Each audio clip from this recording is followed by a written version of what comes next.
फिर हम आता है हमारा सेकंड टॉपिक चैप्टर लाइट का, दैट इज़ इमेजेस। दो टाइप की इमेजेस होती हैं हमारे ऊपर। जैसे हम अपने आप को मिरर में देखते हैं तो वो हमारी किसकी इमेज है, वो हमारी फेस की इमेज है, ठीक है ना।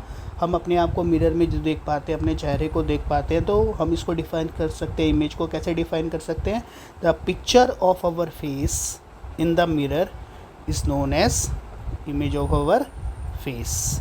अब दो टाइप की इमेजेस होती है, कौन कौन सी, रियल इमेज और वर्चुअल इमेज, ठीक है। अब रियल इमेज और वर्चुअल इमेज में क्या फ़र्क है, ये ध्यान से सुनो।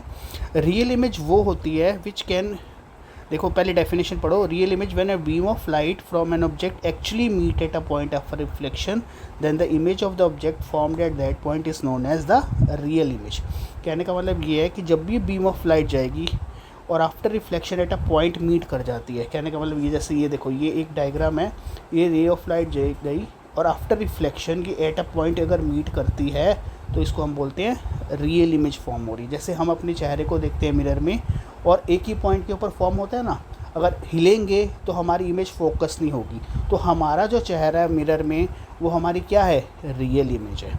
तो इसलिए हम इसको लिख सकते हैं कि जो रियल इमेज है that can also be obtain on a screen. हमारा चेहरा जो मिरर में दिख रहा है वो हमारी रियल इमेज है और उसको हम स्क्रीन के ऊपर ऑब्टेन कर सकते हैं। फिर सेकंड डेफिनेशन आती है हमारी वर्चुअल की।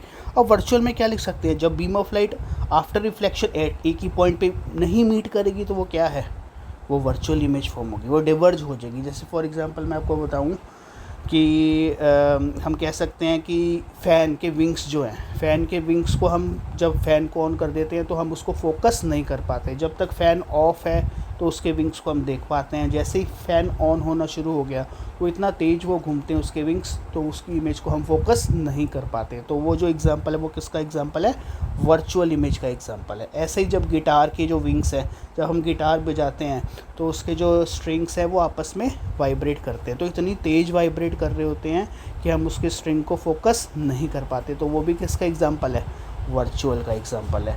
इसलिए हम लिखते हैं कि वर्चुअल इमेज हम स्क्रीन के ऊपर ऑब्टेन नहीं कर सकते, बट रियल इमेज को हम स्क्रीन के ऊपर ऑब्टेन कर सकते हैं। तो ये सबसे बड़ा फ़र्क है।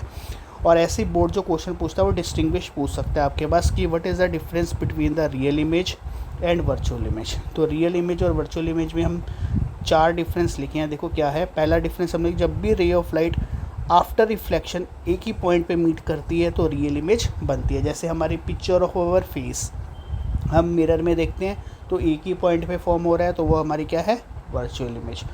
और वर्चुअल में क्या लिखा हुआ है, देखो, when rays of light after reflection do not meet at a point, जब हम वो एक ही पॉइंट पे मीट नहीं कर रही तो कौन सी इमेज बनेगी, वर्चुअल इमेज बनेगी। सेकेंड पॉइंट, रियल इमेज जो है हम स्क्रीन के ऊपर ऑब्टेन कर सकते हैं, बट वर्चुअल को हम स्क्रीन के ऊपर ऑब्टेन नहीं कर सकते, ठीक है। तो हम, ये आपको सबसे बड़ा जो है डिफरेंस ये याद रखना है कि रियल को हम स्क्रीन के ऊपर ऑब्टेन कर सकते हैं, बट वर्चुअल इमेज को स्क्रीन के ऊपर ऑब्टेन नहीं कर सकते। थर्ड एग्जांपल जो आपको याद रखना है डिफरेंस का, कि रियल इमेज जो होती है हमेशा फ्रंट ऑफ द मिरर बनती है, मिरर के फ्रंट में बनती है, और जो वर्चुअल होती है वो बिहाइंड द मिरर बनती है। तो ये ऑल्सो एन इम्पॉर्टेंट डिफरेंस जो आपको याद रखना है। और फोर्थ पॉइंट क्या है हमारा, रियल इमेज हमेशा इन्वर्टेड होती है। क्या होती है इन्वर्टेड, कहने का मतलब उल्टी दिखेगी। अब अपने आप को, जैसे हम कॉपी पे जो कुछ लिखते हैं, हमारी जो राइटिंग है वो मिरर में क्या दिखती है, उल्टी दिखती है ना, ऑपोजिट दिखती है ना। तो वर्चुअल इमेज क्या होगी, हमेशा इन्वर्टेड होगी, बट वर्चुअल इमेज क्या होगी, हमेशा इरेक्ट होगी। उल्टा लिख के अगर देखेंगे मिरर में तो वो सीधा दिखेगा, ठीक है ना। तो real image is always inverted whereas the virtual image is always upright, erect. Erect बोलते हैं वर्ड को, कि वर्चुअल इरेक्ट होती है और रियल इमेज क्या होती है, इन्वर्टेड होती है। तो ये बहुत इंपॉर्टेंट डिफरेंस है जो आपको याद रखना है इस केस में।